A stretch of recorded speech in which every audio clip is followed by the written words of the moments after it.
यूहन्ना 1:2। हे मेरे बालकों, मैं ये बातें तुम्हें इसलिए लिखता हूँ कि तुम पाप न करो, और यदि कोई पाप करे तो पिता के पास हमारा एक सहायक है, अर्थात धार्मिक यीशु मसीह, और वही हमारे पापों का प्रायश्चित है, और केवल हमारे ही नहीं वरन सारे जगत के पापों का भी।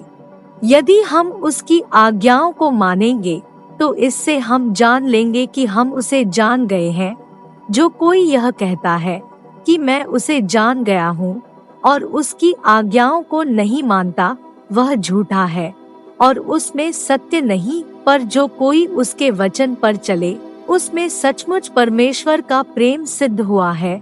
हमें इसी से मालूम होता है कि हम उसमें हैं। सो कोई यह कहता है कि मैं उसमें बना रहता हूँ, उसे चाहिए कि आप भी वैसा ही चले जैसा वह चलता था। हे प्रियो, मैं तुम्हें कोई नई आज्ञा नहीं लिखता, पर वही पुरानी आज्ञा जो आरंभ से तुम्हें मिली है। यह पुरानी आज्ञा वह वचन है जिसे तुमने सुना है।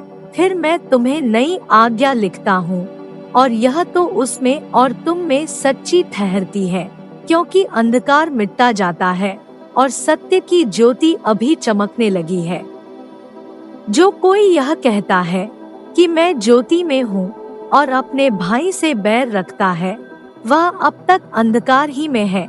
जो कोई अपने भाई से प्रेम रखता है, वह ज्योति में रहता है और ठोकर नहीं खा सकता।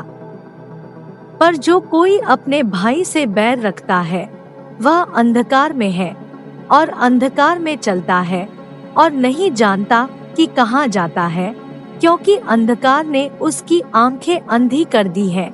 हे बालकों, मैं तुम्हें इसलिए लिखता हूँ कि उसके नाम से तुम्हारे पाप क्षमा हुए। हे पितरों, मैं तुम्हें इसलिए लिखता हूँ कि जो आदि से है तुम उसे जानते हो। हे जवानों, मैं तुम्हें इसलिए लिखता हूँ कि तुमने उस दुष्ट पर जय पाई है। हे लड़कों, मैंने तुम्हें इसलिए लिखा है कि तुम पिता को जान गए हो। हे पितरों, मैंने तुम्हें इसलिए लिखा है कि जो आदि से है तुम उसे जान गए हो। हे जवानों, मैंने तुम्हें इसलिए लिखा है कि तुम बलवंत हो और परमेश्वर का वचन तुम में बना रहता है, और तुमने उस दुष्ट पर जय पाई है। तुम न तो संसार से और न संसार में की वस्तुओं से प्रेम रखो। यदि कोई संसार से प्रेम रखता है तो उसमें पिता का प्रेम नहीं है, क्योंकि जो कुछ संसार में है, अर्थात शरीर की अभिलाषा और आंखों की अभिलाषा और जीविका का घमंड, वह पिता की ओर से नहीं परंतु संसार ही की ओर से है। और संसार और उसकी अभिलाषाएं दोनों मिटते जाते हैं, पर जो परमेश्वर की इच्छा पर चलता है वह सर्वदा बना रहेगा।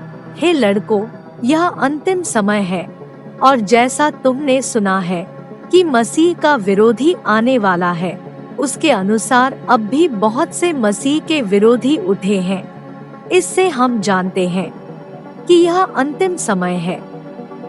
वे निकले तो हम ही में से, पर हम में के थे नहीं, क्योंकि यदि हम में के होते तो हमारे साथ रहते, पर निकल इसलिए गए कि यह प्रकट हो कि वे सब हम में के नहीं हैं। और तुम्हारा तो उस पवित्र से अभिषेक हुआ है, और तुम सब कुछ जानते हो। मैंने तुम्हें इसलिए नहीं लिखा कि तुम सत्य को नहीं जानते, पर इसलिए कि उसे जानते हो, और इसलिए कि कोई झूठ सत्य की ओर से नहीं। झूठा कौन है? केवल वह जो यीशु के मसीह होने का इनकार करता है, और मसीह का विरोधी वही है। जो पिता का और पुत्र का इनकार करता है, जो कोई पुत्र का इनकार करता है उसके पास पिता भी नहीं। जो पुत्र को मान लेता है उसके पास पिता भी है। जो कुछ तुमने आरंभ से सुना है वही तुम में बना रहे। जो तुमने आरंभ से सुना है, यदि वह तुम में बना रहे तो तुम भी पुत्र में और पिता में बने रहोगे। और जिसकी उसने हमसे प्रतिज्ञा की वह अनंत जीवन है। मैंने ये बातें तुम्हें उनके विषय में लिखी है जो तुम्हें भरमाते हैं। और तुम्हारा वह अभिषेक जो उसकी ओर से किया गया तुम में बना रहता है, और तुम्हें इसका प्रयोजन नहीं कि कोई तुम्हें सिखाए, वरन जैसे वह अभिषेक जो उसकी ओर से किया गया तुम्हें सब बातें सिखाता है, और यह सच्चा है और झूठा नहीं, और जैसा उसने तुम्हें सिखाया है वैसे ही तुम उसमें बने रहते हो। निदान हे बालकों, उसमें बने रहो कि जब वह प्रकट हो तो हमें हियाव हो, और हम उसके आने पर उसके सामने लज्जित न हो। यदि तुम जानते हो कि वह धार्मिक है, तो यह भी जानते हो कि जो कोई धर्म का काम करता है वह उससे जन्मा है। यूहन्ना 1 अध्याय 2